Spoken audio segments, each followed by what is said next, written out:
தனத்தை வழியில பார்த்த எங்க ஐஸ்வர்யா தனத்தை பார்த்து பேசுறாங்க. ஹே நில்லு அப்படின்னு சொல்லி எங்க தனத்தை பார்த்து ஐஸ்வர்யா கூப்பிட தனமும் நிக்கிறாங்க. என்ன இப்போ இதுக்கு இப்போ என்ன கூப்பிட்ட அப்படின்னு கோவமா எங்க தனம் கேட்குறாங்க. அதுக்கு ஐஸ்வர்யாவோ தனத்துக்கிட்ட, என்ன இனிமே இந்த வீட்டு பக்கம் நீயோ உன் அக்காவோ உன் குடும்பமோ காலடியே எடுத்து வைக்க முடியாத அளவுக்கு என் மாமா பெரிய சம்பவத்தை பண்ணிட்டார் போல அப்படின்னு சொல்ல, என்ன சம்பவத்தை பண்ணிட்டாரு? எம்எல்ஏ எலெக்ஷன்ல ஜெயிச்சிருக்காரு எங்க மாமா. அது என்ன உனக்கு மட்டும் மாமா அப்படின்னு அங்க தனம் கேட்க, ஆமாண்டி இனிமே அப்படித்தான். என் மாமாவை இனிமே உரிமை கொண்டாட யாருக்கும் எந்த தகுதியும் இல்லை. அதான் என் மாமாவே முடிவு பண்ணிட்டாரே உங்க அக்காவை மொத்தமா அறுத்து விடணும்னு. அது மட்டும் இல்லை, வீட்டில் அவர் இன்னொரு கல்யாணத்தை பத்தி பேசவும் செஞ்சுட்டாரு. இன்னொரு கல்யாணத்தை பண்ணிக்கவும் போறாரு அப்படின்னு சொல்லிட்டு இங்க தனத்துக்கிட்ட சொல்ல தனத்துக்கு ரொம்ப அதிர்ச்சியா இருக்கு. தனம் இதை கேட்டு ரொம்ப அதிர்ச்சியிலேருந்து வெளியே வர முடியாம நிக்க, பார் இனிமே நான் தான் என் மாமாவுக்கு எல்லாமே. அன்னைக்கு என் மாமாவை தொட்டு தொட்டு பேசும்போது என்னென்னமோ வந்து என்கிட்ட ரொம்ப கோவமா பேசினேன். இனிமே என் மாமாவை தொடுறதுக்கான உரிமை எனக்கு மட்டும் தாண்டி இருக்கு. ஏன்னா அவரை கல்யாணம் பண்ணிக்க போற பொண்ணே நான் தான். சீக்கிரமா அந்த விஷயத்தை பத்தியும் வீட்டில் சொல்லி ஒரு நல்ல முடிவை எடுக்கிறத பத்தி எங்க ஈஸ்வரி ஆண்டி பேசிக்கிட்டு இருக்காங்க. இனிமே எனக்கும் மாமாவுக்கும் நல்ல செய்தியோட உன்னை வந்து சந்திக்கிறேன். அப்புறம் இன்னொரு முக்கியமான விஷயம், இனிமே மாமா அப்படி இப்படின்னு உரிமை கொண்டாடுற வேலையெல்லாம் வேணாம். அதான் எங்க மாமா உன் அக்காவை மொத்தமா அட்டு விடுறதை பத்தி முடிவு பண்ணிட்டான்னு சொன்னல. இனிமே அந்த கோர்ட்ல இந்த கேஸ் விஷயம் வந்துட்டு நடந்துகிட்டு இருக்கட்டும். இனிமே உன்னை பார்க்கும் போதெல்லாம் இப்படி தாண்டி நான் ஏதாவது பேசிக்கிட்டே இருப்பேன்னு சொல்லிட்டு ஐஸ்வர்யா அங்கேருந்து கிளம்பி போக அங்க நின்றுகிட்டு இருக்க தனமும் அதிர்ச்சியிலேருந்து வெளிவர முடியாம நிக்கிறாங்க. உடனே கருப்புக்கு கால் பண்றாங்க. சொல்லுமா தங்கச்சி அப்படின்னு அங்க தனத்துக்கிட்ட கேட்க, இப்பதானே அந்த ஐஸ்வர்யாவை பார்த்தேன். இந்த ஐஸ்வர்யா என்னென்னமோ சொல்லிட்டு போறானே அப்படின்னு சொல்ல, அப்படியா? ஆமாம்மா, நீ சொல்கிறதெல்லாம் உண்மைதான். ஒரு பக்கம் டிவோர்ஸ் கேஸு, இன்னொரு பக்கம் கல்யாண பேச்சு, எல்லாமே இந்த வீட்டில் நடந்துக்கிட்டு இருக்கிறது எல்லாமே உண்மைதான். என்னால் இதுக்கு மேலே செய்துக்கிட்டு பேசி புரிய வைக்க முடியலன்னு சொல்ல, கடைசியாக நான் அவர்கிட்ட பேசணுமாமா அப்படின்னு அங்கே தானே கேட்குறாங்க. ஆனால் இது என் அக்கா தமிழ்ச்செல்விக்கு தெரிய வேணாம். தெரிஞ்சா அவ என் மேலே ரொம்ப கோவப்படுவானே அப்படின்னு சொல்ல, சரிம்மா தங்கச்சி, நான் சேதுவை ஏதாவது சொல்லி கோவிலுக்கு கூட்டிகிட்டு வந்துடுறேன். நீயும் வந்து ஒரு நிமிஷம் பேசி பாருமா. ஏன்னா அந்த வீட்டில் எல்லாரையும் விட உன் மேலே ஒரு பாசம் அவனுக்கு இருக்கு. அதனால சேது கண்டிப்பாக இதுக்கு ஒத்துப்பாமா அப்படின்னு அங்கே கருப்பு சொல்ல, சரிங்கண்ணே அப்படின்னு ஃபோனை வச்சிடறாங்க தனமும். இங்கே கருப்புக்கிட்ட கேட்டது மாதிரி, கருப்பு இங்கே சேதுவை கூட்டிகிட்டு கோவிலுக்கு வரேன். இப்போ எதுக்கு மாமா இங்கே கூட்டிகிட்டு வந்திய அப்படின்னு சொல்லி கேட்க, எம்எல்ஏல நின்று ஜெயிச்சிருக்கேன். அதுக்காக தான் ஒரு சின்ன வேண்டுதல் இந்த கோவிலில் முடிச்சுட்டு போயிடலான்னு சொல்ல, ஆமாம் பெரிய வெற்றி. அதான் 50,000 வாக்குகள் வித்தியாசத்தில் என்னால் அவளை இங்கே வெற்றி பெறவே முடியலையே. இந்த ஒரு வெற்றியாவே கருத மாட்டேன்னு நான் சொன்னதை எல்லாருமே என்கிட்டே கேள்வி கேட்டாங்களே. அப்படி இருக்கப்போ இதை ஒரு வெற்றியா என்னால் எப்படி கொண்டாட முடியும்னு சொல்ல, சரிப்பா செய்து, இருந்தாலும் நீ ஜெயிச்சிருக்கல, அதை நினைக்கும் போது சந்தோஷமா இருக்குல்ல. நீ வாப்பா செய்துன்னு சொல்லி தான் இங்கே கருப்பு சேதுவை கூட்டிகிட்டே நேராக இங்கே கோவிலுக்கு வந்திருக்காங்க. கோவிலில் தனமும் இருக்க அங்கே பார்க்குற கருப்பு, சரி செய்து நான் போய் வெளியே மாலை அப்புறம் சாமிக்கு தேவையான ஜாமான் எல்லாமே வாங்கிட்டு வந்துடுறேன், கொஞ்சம் நேரம் இருயா அப்படின்னு சொல்லிட்டு வெளியே வந்துடுறாங்க கருப்பு வெளியே நின்று எட்டி பார்த்துட்டே இருக்காங்க. அப்போ தானே பக்கத்தில் வராங்க. மாமா ஒரு நிமிஷம் அப்படின்னு சொல்லும்போது, என்ன என்கிட்ட பேச என்ன வேண்டியது இருக்கு? இனிமே மாமா அப்படி இப்படின்னு எந்த உறவு முறையும் கொண்டாட வேண்டாம்னு சொன்னல அப்படின்னு கோவமா எங்கள் செய்தி கேட்க, அதுக்கு தனமும், மாமா எனக்கும் ஆசை இல்லைதான் மாமா. எப்போ நீங்கள் இன்னொரு கல்யாணத்தை பற்றி பேசுனீங்களோ, எப்போ எங்கள் அக்காவை மொத்தமாக உங்கள் வாழ்க்கையிலேருந்து அறுத்து விடணும்னு நினச்சிங்களோ, அப்போவே அந்த உறவு முறைக்கு எந்த விதமான தகுதி தாராதரம் எதுவுமே இல்லைன்னு நான் அப்போவே இந்த உறவு முறையை பற்றி கூப்பிடுறத பற்றி நான் யோசிச்சிட்டேன் மாமா. அப்படி கூப்பிடக்கூடாது தான். கடைசியாக ஒரே ஒரு தடவை சில விஷயத்தை பற்றி பேசிட்டு போகணுன்னு வந்தேன்னு சொல்லும் போதும், என்ன உங்கள் அக்காவை நான் அறுத்து விடுறதுக்கு டிவோர்ஸ் கேஸ் விஷயமா ஏதாவது பணம் தேவைப்படுதா? அதுக்காக தான் உங்கள் குடும்பமே உன்னை பேச சொல்லி என்கிட்ட அனுப்பி வச்சாங்களான்னு சொல்ல, அப்படிப்பட்ட எண்ணம் எங்கள் குடும்பத்தில் யாருக்குமே இல்லை. ஏன் நீங்களே கொடுக்குறேன்னு சொன்னாலும் அந்த குடும்பம் எங்கள் குடும்பம் அந்த பணத்தை ஏற்றுக்க போகிறதும் இல்லை அப்படின்னு தனமும் சொல்ல, நீயும் நல்லா பேச கற்றுக்கிட்டல, வேற எங்கேருந்து வரும்? எல்லாம் உன் அக்கா கிட்டேருந்து தானே வரும். பொய் சொல்கிறது பித்தலாட்டம் பண்ணுறது இது எல்லாமே உங்கள் அக்கா கிட்ட நல்லாவே இருக்கேன். நீ உனக்கும் என்ன, நீயும் கொஞ்ச நாளையில் அதெல்லாம் அத்துப்படியாக கற்றுப்ப. ஆனால் ஒன்று தானம், என் வாழ்க்கையில் உன் அக்கா விளையாண்ட மாதிரி நீயும் வேறு யார் வாழ்க்கையாத போய் விளையாண்டுறாத அப்படின்னு சொல்ல, நீங்கள் பயப்படுற மாதிரி எங்கள் வாழ்க்கையில் அப்படி எதுவுமே தப்பாக நடக்காது மாமா அப்படின்னு சொல்லிட்டு தனம் சொல்கிறாங்க. இப்போ என்ன பேசணும் அதை முதல்ல சொல்லிட்டு கிளம்பு அப்படின்னு சொல்ல, ஏன்னா உங்கள் அக்காவுக்காக நான் இந்த டிவோர்ஸ் கேஸை நடத்தக்கூடாது, அப்போது உங்கள் அக்கா கூட சேர்ந்து வாழணும்னு நீயா நினச்சிங்க வந்தியா, இல்லை உங்கள் அப்பா உங்கள் அம்மா உன்னை தூண்டி விட்டு இங்கே வந்தீங்களா அப்படின்னு சொல்லிட்டு அங்கே செய்து கேட்க, அதுக்கு தானமோ, மாமா ஏன் மாமா வந்ததுலேருந்து என்னை பேச விடாமல் நீங்கள் மட்டுமே பேசிக்கிட்டு இருக்கீங்கன்னு சொல்ல, முதல்ல சொல்ல வந்த விஷயத்த சொல்லிட்டு கிளம்பு அப்படின்னு சொல்லிட்டு இங்கே சேது கோவமாக நிற்க உடனே தனம் பேசவும் ஆரம்பிக்கிறாங்க. மாமா, எங்கள் அக்கா மேலே உங்களுக்கு துளி கூட நம்பிக்கை இல்லாமல் போச்சுல, இங்கே பாரு தனம் அப்படின்னு பேச வரும்போது உடனே தனம், மாமா நான் பேசி முடிச்சிட்றேன், அதுக்கப்புறம் நீங்கள் பேசுங்க அப்படின்னு சொல்லிட்டு தனம் பேச ஆரம்பிக்கிறாங்க. மாமா, அந்த வீட்டில் எல்லார் மேலேயும் உங்களுக்கு இருக்க அந்த நம்பிக்கை, கட்டின பொண்டாட்டி தமிழ்ச்செல்வி அக்கா மேலே உங்களுக்கு கொஞ்சம் கூட மாமா அந்த நம்பிக்கை இல்லாமல் போணுச்சு அப்படின்னு சொல்லிட்டு கேட்குறாங்க. கேட்குறது மட்டும் இல்லை, தொடர்ந்து எங்கள் தனமே தான் பேசவும் ஆரம்பிக்கிறாங்க. சரி மாமா, எங்கள் அக்கா மேலே உங்களுக்கு நம்பிக்கை இல்லாமல் போனதுக்கு காரணம், முதல்ல கர்ப்பமாக இருக்கான்னு பொய் சொல்லி ஏமாத்தினதா கூட இருந்துட்டு போகட்டும், ஆனால் அதுக்கப்புறம் அவள் உங்கள் கூட வாழ்ந்த வாழ்க்கையெல்லாம் உண்மையான வாழ்க்கை தானே, உங்களை வேறு ஏதாவது வகையில் கஷ்டப்படுத்தியிருக்கலாம் இல்லைல்ல, ஆனால் நீங்கள் அவளை புரிஞ்சுக்கிட்டது இவ்வளவுதான்னு நினைக்கும் போது எனக்கு இன்னும் சங்கடமாக தான் மாமா இருக்குது. ஆனால் ஒரு விஷயம் சொல்கிறேன், நீங்கள் அக்காவை அதாவது தூக்கி போட்டுட்டு சந்தோஷமாக இருக்கலாம்னு நினைக்கிறீங்க, ஆனால் ஒரு நாள் அக்காவை இழந்ததை நினச்சி நீங்கள் ரொம்ப வருத்தப்படுவீங்க. எங்கள் அக்கா நீங்கள் இல்லைனாலும் சந்தோஷமாக தான் வாழுவா, அவளுக்கு பிறக்க குழந்தையோட அவள் சந்தோஷமாக வாழ்கிறத நான் என் கண்ணால் பார்ப்பேன். இப்படிப்பட்ட ஒரு வாழ்க்கையே எங்கள் அக்காவுக்கு அம்மா அப்பா கொடுத்துட்டாங்களே நினச்சி எனக்கு அவங்க மேலே கோவம் தான் வருது. கொஞ்சம் கூட அவள் சம்மதம் இல்லாமல் இந்த கல்யாணத்தை நடத்தினது அவங்க. உங்களை புரிஞ்சுக்கிட்டு சந்தோஷமாக வாழ ஆரம்பித்த அக்காவை இப்படி மனுஷியாவே நடத்தாமல் தூக்கி போட்டு மிதிக்கிறது நீங்கள். 2 பேருக்கு நடுவில் அக்காவுடைய வாழ்க்கை தான் எங்கள் மாட்டிக்கிட்டு தவிக்கவும் செய்யுது. சீக்கிரமாகவே அக்காவுக்கு நீங்கள் விடுதலை கொடுத்துருங்க மாமா, அப்போ தான் அவள் வாழ்க்கையை அவள் சந்தோஷமாக பார்த்துட்டு வாழுவா. இதை சொல்லிட்டு போகணும்னு தான் நினச்சேன்.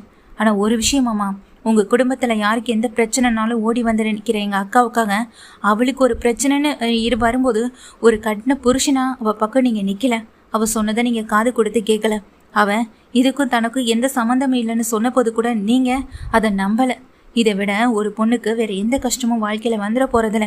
இத்தனை கஷ்டங்களை தாண்டி வந்த அக்கா வாழ்க்கையில் கண்டிப்பாக ஜெயிப்பா, அந்த நம்பிக்கை அவளுக்கும் இருக்கு, அவள் தங்கச்சியான எனக்கும் நிறையவே இருக்கு அப்படின்னு தனமும் சொல்லிட்டு, மாமா இன்னமும் நீங்கள் ஒரு விஷயத்த கவனிக்கவே இல்லை, உங்களை சுற்றி இருக்கவங்களால சதி செய்யப்பட்டதான் இந்த விஷயம்னு இப்போ வரைக்கும் உங்களுக்கு புரியலை.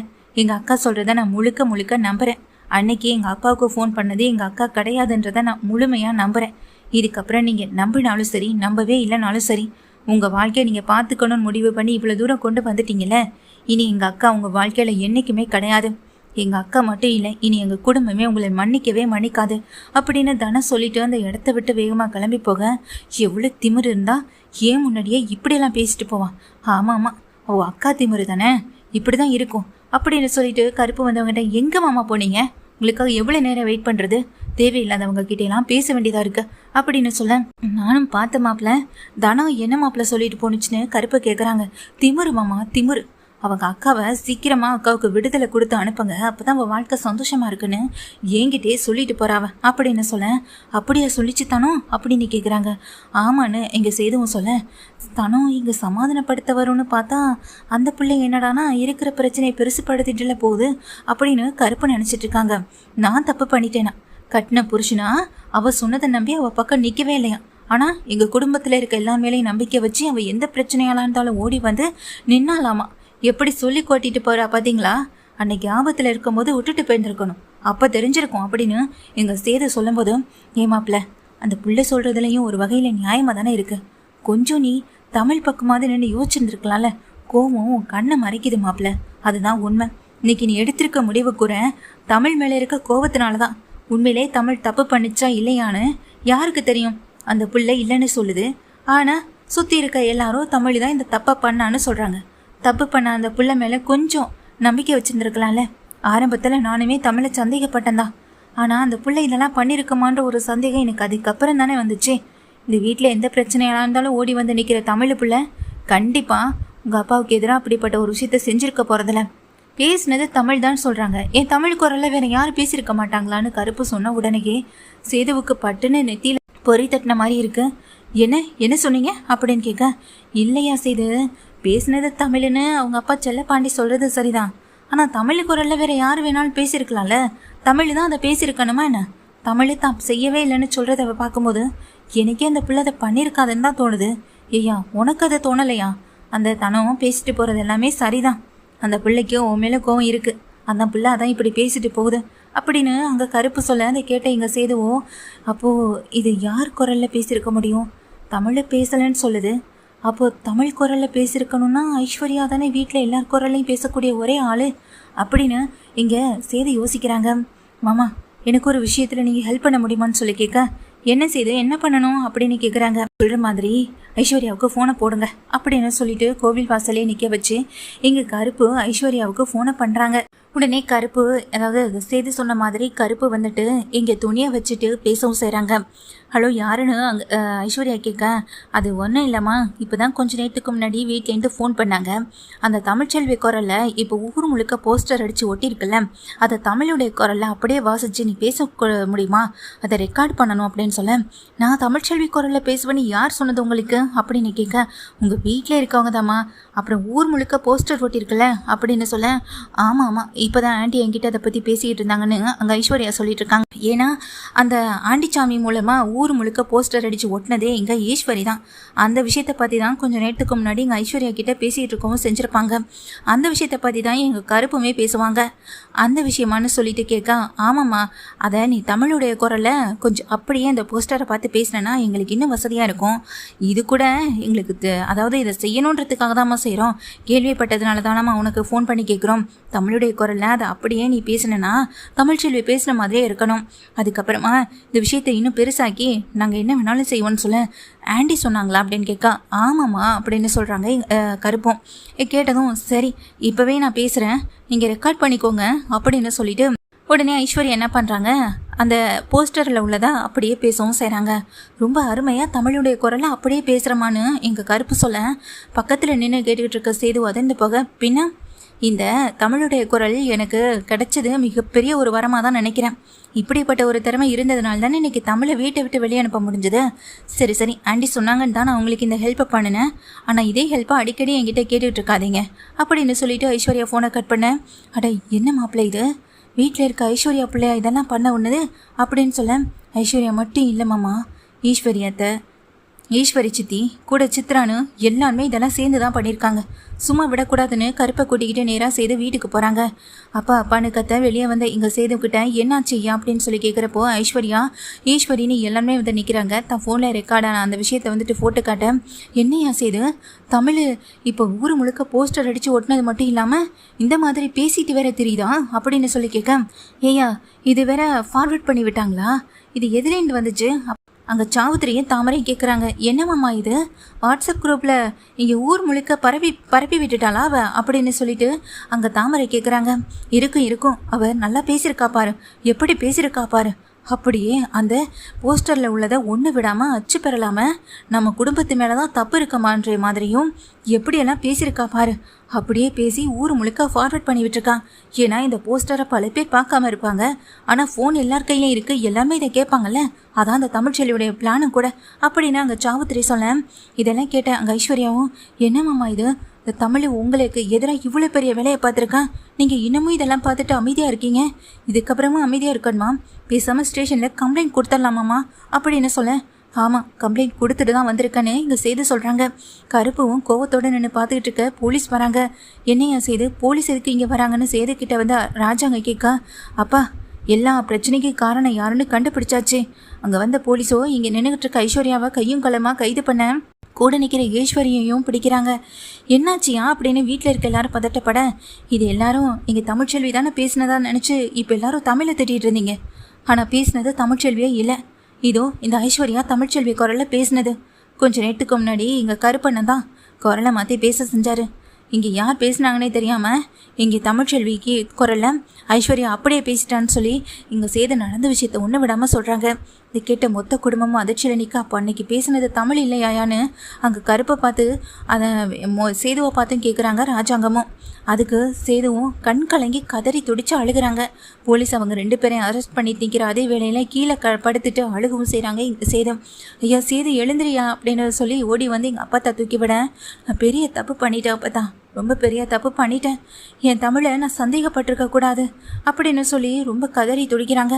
ஏற்கனவே தமிழ் வேண்டாம் இங்கே அறுத்து விட்டுடலான்னு சொல்லி இங்கே கருப்பு வேற ஃபோன் பண்ணி சொல்லியிருப்பாங்க. அந்த முடிவில் தான் தமிழுமே இருக்காங்க.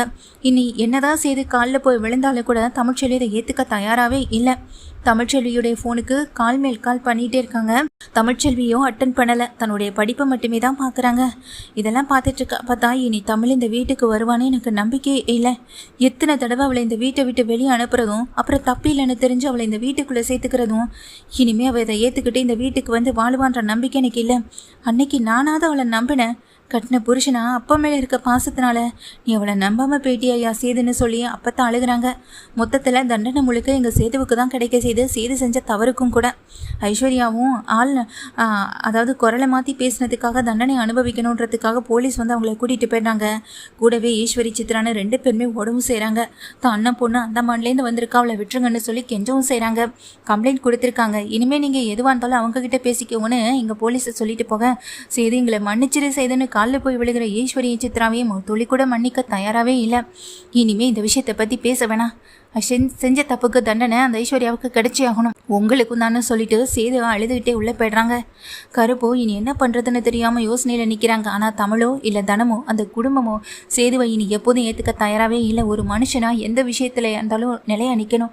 கட்டின பொண்டாட்டிக்கு சப்போர்ட் பண்ணணும். எதுவுமே இல்லாத ஒரு மனுஷனை இனி அவனை நம்பி அந்த வீட்டில் போய் வாழணுன்ற நம்பிக்கை இழந்து நிற்கிறேங்க. தமிழ்ச்செல்வி பெரிய ஒரு முடிவாக தான் எடுத்திருக்காங்க.